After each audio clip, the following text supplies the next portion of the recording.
Hello，大家好，欢迎收看过片儿，我是晨儿。我手里有这么一台机器，可能是我所有机器里最独特的一个存在。它诞生于1960年，如今呢，却很少有人提及它，更鲜有人使用它。在那个相机市场蓬勃发展的黄金年代，它的诞生似乎在世界上激不起丝毫的波澜，甚至说它是一台彻头彻尾的仿制品。然而，就是这样一个仿制品，却对于我们国家的相机产业发展有着十分深远的影响。没错，它是一台国产相机，一台1960年由上海照相机厂制造的上海582型旁轴相机。那在我们聊这台机器之前呢，我们就不得不聊聊这台机器诞生的历史背景。新中国成立后，为了满足广大人民群众对于拍照的需求，于是我们国家开始试制照相机。为什么说试制呢？毕竟我们之前工业基础薄弱，虽说我们有苏联老大哥的帮助，毕竟这老大哥二战后从东德拉走了彩丝那么多的人才和技术。可是1956年开始，中苏关系逐渐恶化，我国相机产业就不得不加快自主研发的步伐了。然而在1958年，工农业上盲目脱离现实的大跃进运动对工业发展产生了很多的影响。然而也正是在大跃进运动的热潮中，我们国家同时进行了旁轴相机、双反相机、折叠相机、单反相机等不同产品的开发。在那个特殊的时期，不考虑经济性，说干就干，这绝不是一个有利于相机工业发展的道路，却在某种意义上促成了我国相机产业的基础建设。二战后的日本相机工业很长一段时期都是在模仿德国的产品，而在那个年代，工业基础更加薄弱的我们，自然也会找到同样的发展道路。那个年代，什么品牌的35毫米相机最为优秀呢？请大家打在公屏上。没错，雷叉。1957年，上海市工商局指示下属企业上海钟表眼镜厂试制照相机，试制组将镜头的设计委托给了中国科学院长春光学机械研究院，镜头的加工则委托给了上海无良材眼镜厂，金属部分则是由技术人员仿徕卡而制造。1958年1月，上海581试制1号相机终于诞生了，同时上海钟表眼镜厂开始了筹建上海照相机厂，并最终与上海市轻工业局下属的文教用品公司等6个单位共同组建成了上海照相机厂。上海581以徕卡3B 为原型，从1958年到1959年共生产1198台。早期机型设有吊环，后期机型呢则没有。有极少数初期机型并没有工厂标识，取而代之的则是上海2字，国名和工厂名则用了繁体字。由于上海581产量稀少，所以在如今的相机市场呢，价格较高，也更具收藏价值。1959年，通过对上海581的设计改良，上海582诞生。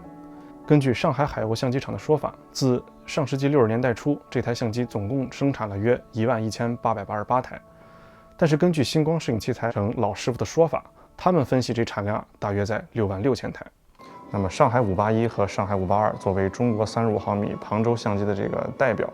那么很幸运，今天在我的左手边，我就同时看到了这样2台机器。那左边这台上海581真的是在网上都很难找到图片的一台机器。今天我们可以这么近距离的观察，也是非常的幸运。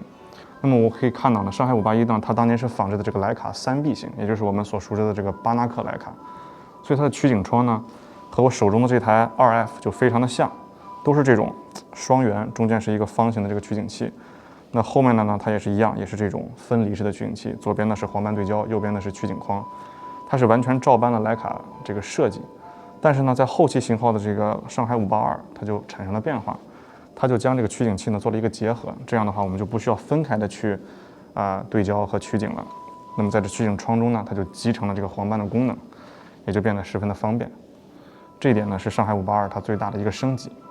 那么你们可能会好奇了，这是个什么地方呢？那既然讲上海相机，那就一定要回到上海，所以欢迎来到上海。上海582型相机由于生产数量大，有着许多不同的版本，通常呢是通过有无背带环这个钉子的个数来区分。那我的这台相机呢，是一个4钉的版本，也就是最后期的机型，也是生产数量最多的一个版本。可能让大家想象不到的是，这台机器是我在加拿大淘的。那么之前相机店的老板呢，是在东京得到了这样的一台机器，之后带回了加拿大。那么我呢，也是有幸得到了这样的一台相机。这台相机呢，成色真的非常的新，整个镜头的镜身几乎没有任何的划痕。那么机器呢，也没有什么使用痕迹。但是这支仿徕卡 Elma 的50毫米光圈3.5的镜头，它的镀膜可能因为保存不当，或者是油脂污染，亦或者自然脱落，镀膜受到了比较严重的损伤。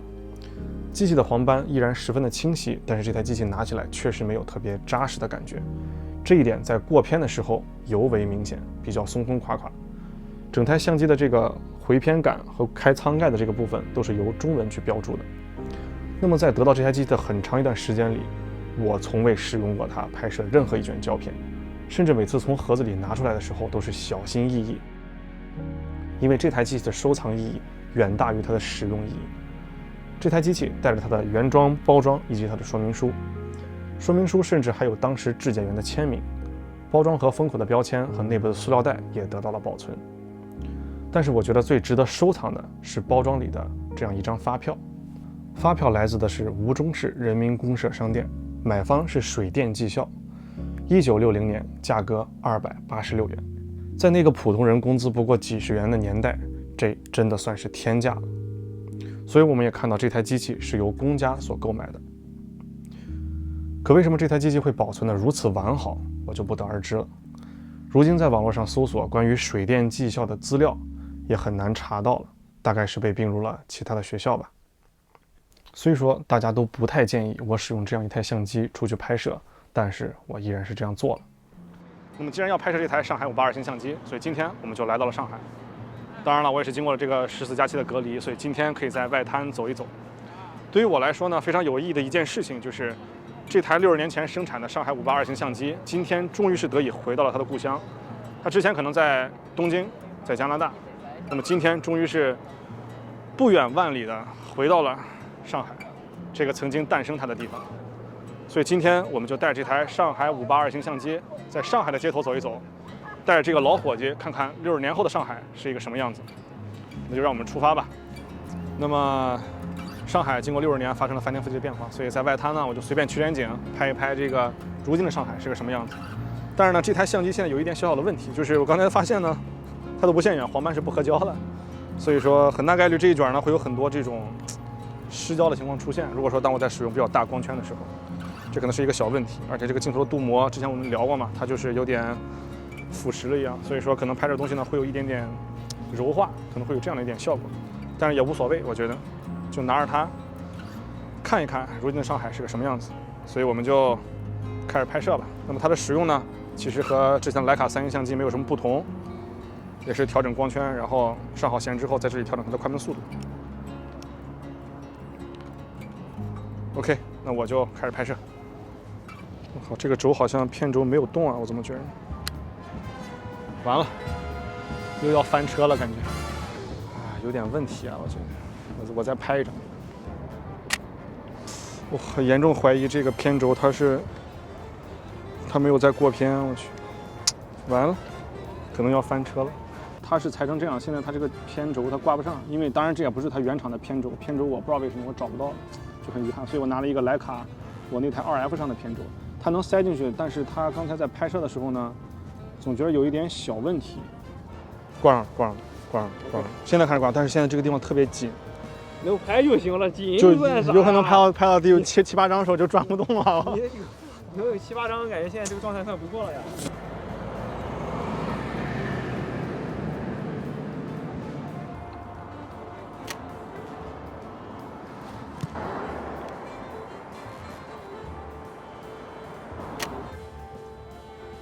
我想啊，然后呢，因为使用的不是原装的片轴，虽然说刚才它有在过片，然后也挺正常，但现在呢这块就卡住了，说明它可能不是原装的问题，可能它机器本身有问题，就是导致了这样的一个，所以我决定把卷先收回去。但是呢，这个导片钮也是卡住的，现在完了，让我彻底搞坏了。旅程的终点。行了。卡吧，那研究这玩意儿怎么搞。那出现这种状况，我自己肯定是研究不明白了。在卡死之后呢，我就送去了上海星光摄影器材城找师傅去维修。在师傅的维修下，这台相机终于算是起死回生，没有在上海落叶归根。原因呢，是因为这个独立的片轴无法和卷片轴咬合在一起，所以所有的片子呢都缠绕在了带有爪钩的轴上，所以之前拍摄的内容呢就都没了。在拍摄的时候，我还使用了一卷 CineStyle 出品的这个 Double X 黑白胶卷，应该就是柯达5222的分装卷。当然了，这 CineStyle 是非常的黑，它卖的非常的贵，所以我就很难受啊，这么好一卷胶卷，就什么都得不到了。好在师傅的调整之后呢，这个卷片轴终于可以使用了，并且呢，师傅还帮我调整了黄斑，之前在无限远不合焦的情况也得到了修复，并且在星光我还淘到了一个新的片轴，重新放到机器之后呢，才让这个机器得以重新工作。于是我带着这台机器回到了上海的街头，记录了些许画面。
那样片看完了，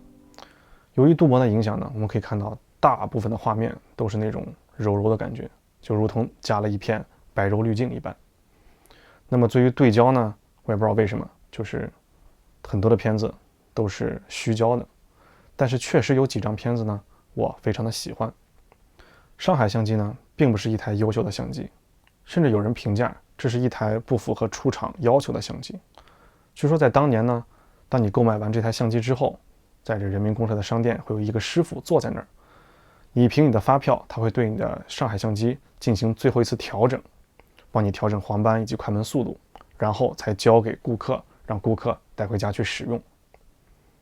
在这次拍摄中呢，还有一点非常的有趣，就是由于我把相机放在我的背包里面，可能由于路途的颠簸，那么它的黄斑呢就再次错位了，无限远再次无法合焦。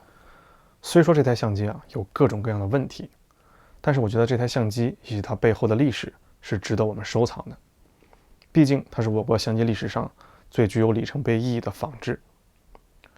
刚刚我去的那个相机博物馆，我并没有做很详尽的解释，那个地方是上海相机摄影博物馆。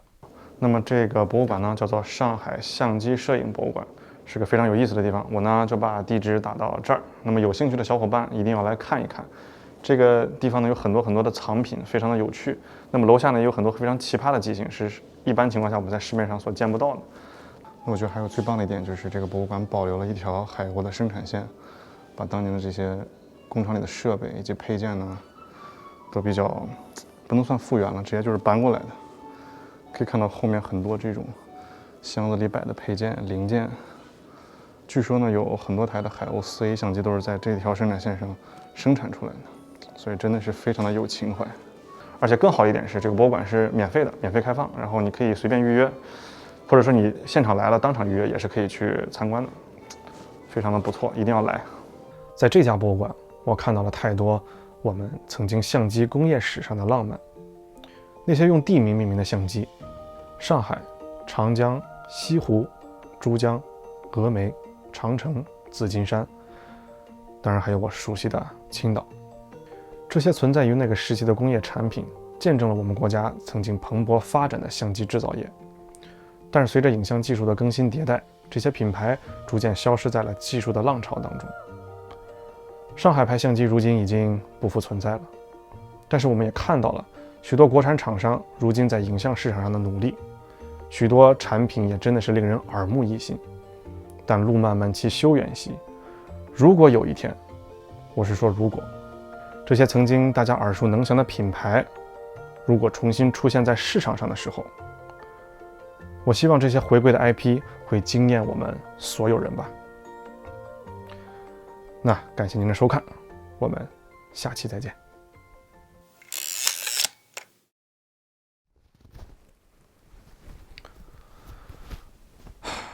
这呢已经是第2遍录了，因为刚才录的时候呢，这个麦克风没打开啊，就是没有收音。在这儿呢还是有些话想说，就是我要特别感谢一下在上海期间呢给予我帮助的小伙伴们，带我领略了很多上海有趣的风光，以及品尝了上海非常地道的美食，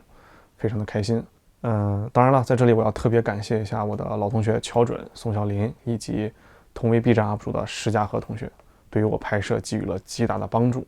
真的非常感谢你们。那么在上海呢，也是发生了很多有趣的故事，未来我也会一并分享给大家。我相信在这期节目发布的时候，应该已经临近新年了，所以在这里呢，我就提前祝大家新春快乐，虎年大吉，在新的一年里能得到自己想要的机器，拍摄出自己喜欢的照片。那么新春过后，我会有更多有趣的话题和大家分享。那今天就到这儿，我们下期再见。